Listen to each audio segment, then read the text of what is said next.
మనమందరము దేవుని చిత్తంలో ఉన్నామా లేదా? హల్లెలూయా. దేవుని చిత్తంలో ఉంటే అన్నీ సాఫీగా ఉంటాయా? గట్టిగా చెప్పాలి అందరూ. హల్లెలూయా. చాలామంది దేవుని చిత్తంలో ఉంటే మనకు కష్టాలే ఉండవు అనేటువంటి మాటలు మాట్లాడుతుంటారు. Some times it is not. కొన్నిసార్లు అది కాదు. దేవుని చిత్తంలో మనము ఉన్నప్పుడు మనకు శత్రువు యొక్క దాడులు కూడా అధికంగానే ఉంటాయి. ఎందుకంటే మనం belongs to the Jesus party. మనం అందరం ఎవరి పార్టీకి చెందిన వాళ్ళము? యేసుక్రీస్తు పార్టీకి చెందిన వాళ్ళం. డెవిల్స్ పార్టీ ఒకటి ఉంది, సాతాను పార్టీ ఒకటి ఉంది అనమాట. వాళ్ళు ఊరికనే ఉంటారా?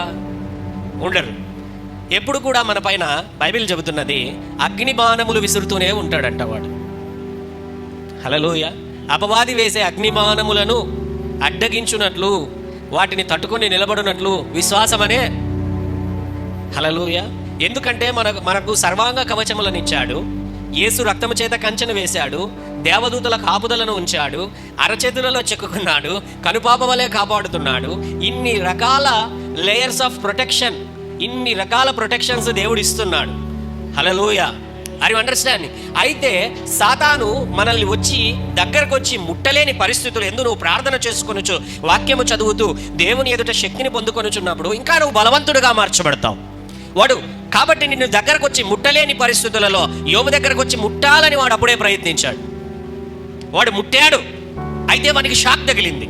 షాక్ తగలగా ఇంకా గాలికి తిరుగుకుంటా ఉన్నాడు. ఒకానొక రోజున దేవుని దగ్గర నిలబడ్డాడు. ఆ దేవుడు వచ్చి అడుగుతున్నాడు, వెళ్ళావా యోబు దగ్గరికి? వెళ్ళడమేమి, వెళ్ళాను, ముట్టాను, షాక్ కూడా తగిలింది నాకు. హల్లెలూయా. yes it is in the Bible. చూసావా యోబుని అంటే చూశాను.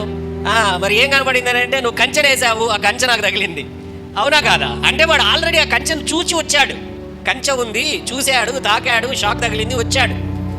నువ్వు ఆ కంచెను తీసేసేయి, అప్పుడు చూపిస్తా నేను. Hallelujah. This is how God's fence around us. ఈ విధముగా దేవుని యొక్క కంచె మన చుట్టూ ఎల్లప్పుడూ వేసి ఉన్నటువంటి దేవుడు. It's not easy.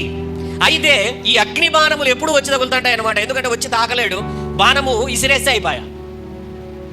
అవునా కదా? ఆలోచించి, బాణం ఏంటి? ఒక రాయి దూరం నుంచి ఇసిరితే అయిపోతుంది కదా. ఇప్పుడు వాడు అదే పనులే చేస్తుంటాడు. ఈ బాణాలు ఏంటి అని అంటే శోధనలు, కష్టాలు, దూరం నుంచి మన పరిస్థితులలో పడుతూనే ఉంటాయి. We are in the will of God.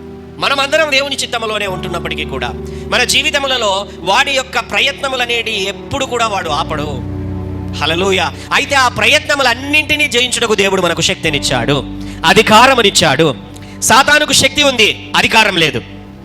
హల్లెలూయా. శక్తి ఉంది కానీ వానికి అధికారం లేదు. మనకు దేవుడు శక్తిని, అధికారమును కూడా ఇచ్చాడు వాడిని తన్నడానికి, వాడిని కాళ్ళ కింద చిరగదొక్కడానికి, కాలితో చిరగదొక్కడానికి, వాడి ప్రయత్నములన్నీ నాశనం చేయడానికి దేవుడు మనకు అధికారం ఇచ్చాడు.